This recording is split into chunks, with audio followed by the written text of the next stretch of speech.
Posibleng may kaugnayan ng 18 self-confessed bagmen sa banta sa seguridad ng Senado, batay sa impormasyon na ibinahagi ng National Bureau of Investigation.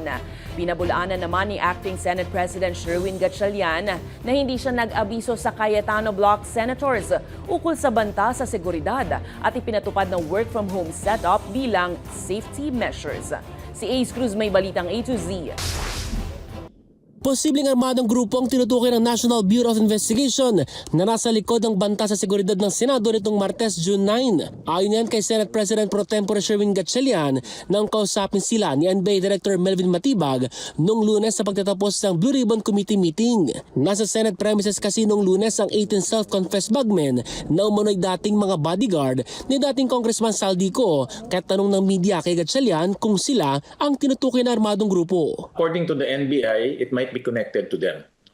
So that's why, out of abundance of caution, we took these steps, yung work from home and heightened security measures. Sa gitna ng heightened alert status at work from home setup sa mga kawani ng Senado hanggang Huwebes, June 11, nilinaw ni Gatchalian na may ilan pa ring pinapayagang maglabas-masok ng Senate premises. Temporarily, no visitor policy muna kasi hindi natin malaman kung sino mga pumapasok sa loob.